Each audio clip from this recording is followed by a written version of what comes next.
ಪರಿಸರ ಮಾಲಿನ್ಯಕ್ಕೆ ಪ್ರಮುಖ ಕಾರಣಗಳು: ಜನಸಂಖ್ಯಾ ಸ್ಫೋಟ ಮತ್ತು ಅನುಭೋಗವಾದ, ನಗರದ ಜನಸಾಂದ್ರತೆ ಮತ್ತು ಅವೈಜ್ಞಾನಿಕ ನಗರೀಕರಣ, ನಗರ ಯೋಜನೆ ಇಲ್ಲದಿರುವಿಕೆ ಮತ್ತು ಅವೈಜ್ಞಾನಿಕ ನಿರ್ವಹಣಾ ಕ್ರಮಗಳು, ಅಜ್ಞಾನ ಮತ್ತು ಮಾನವನ ದುರಾಸೆ, ಒಳಚರಂಡಿಯ ಹೊಲಸು, ತ್ಯಾಜ್ಯ ಮಾರ್ಜಕಗಳು ಮತ್ತು ಮೃತದೇಹಗಳ ದಹನ, ಔಷಧಿಗಳು, ಕ್ರಿಮಿನಾಶಕಗಳು ಮತ್ತು ರಾಸಾಯನಿಕ ಗೊಬ್ಬರಗಳ ಬಳಕೆ, ಕಾರ್ಖಾನೆ ಮತ್ತು ವಾಹನಗಳಿಂದ ಹೊರಬರುವ ದಟ್ಟವಾದ ಹೊಗೆ ಹಾಗೂ ರಾಸಾಯನಿಕಗಳು, ಅರಣ್ಯನಾಶ ಮತ್ತು ಮಣ್ಣಿನ ಸವೆತ, ಜೈವಿಕ ಮಾಲಿನ್ಯ, ವಿಕಿರಣ ಪದಾರ್ಥಗಳು, ವಿವೇಚನಾರಹಿತ ಕಾನೂನು ಮತ್ತು ಶಾಸನಗಳ ದುರ್ಬಲತೆ, ಸಾರ್ವಜನಿಕರಲ್ಲಿ ಪರಿಸರ ಪ್ರಜ್ಞೆಯ ಕೊರತೆ ಮತ್ತು ಮಾಲಿನ್ಯದ ದುಷ್ಪರಿಣಾಮಗಳ ಬಗ್ಗೆ ಅರಿವಿಲ್ಲದಿರುವಿಕೆ, ಪ್ರಬಲ ಇಚ್ಛಾಶಕ್ತಿ ಇಲ್ಲದ ಭ್ರಷ್ಟ ಅಪರಾಧಿ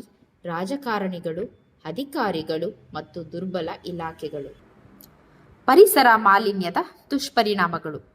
ಪರಿಸರ ಮಾಲಿನ್ಯವು ಮಾನವ ಸಮಾಜ ಮತ್ತು ಸಮಸ್ತ ಜೀವ ಜಗತ್ತಿನ ಮೇಲೆ ದುಷ್ಪರಿಣಾಮಗಳನ್ನುಂಟು ಮಾಡುತ್ತದೆ. ಪರಿಸರ ಮಾಲಿನ್ಯದ ವಿವಿಧ ಕರಾಳ ಮುಖದಿಂದ ಪ್ರಾಣಿ ಜಗತ್ತು ಹಾಗೂ ಸಸ್ಯ ಜಗತ್ತುಗಳು ತಮ್ಮ ಸಹಜ ಸಮತೋಲನವನ್ನು ಕಳೆದುಕೊಳ್ಳುತ್ತವೆ.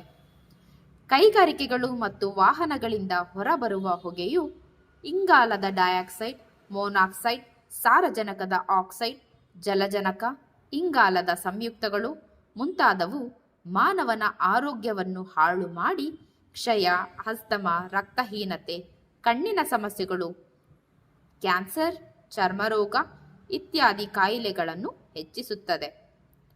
ವಿಶ್ವದ ಉಷ್ಣಾಂಶದ ಹೆಚ್ಚಳ ಮತ್ತು ಆಮ್ಲೀಯ ಮಳೆಯಿಂದ ಅರಣ್ಯ ಸಂಪತ್ತು, ಐತಿಹಾಸಿಕ ಸ್ಮಾರಕಗಳು, ಕಟ್ಟಡಗಳು ವಿರೂಪಗೊಳ್ಳುತ್ತವೆ. ಹವಾಮಾನ ವ್ಯತ್ಯಯದಿಂದಾಗಿ ಅನಾವೃಷ್ಟಿ ಹಾಗೂ ಶೀತ ಮಾರುತಗಳು ಬೀಸಬಹುದು.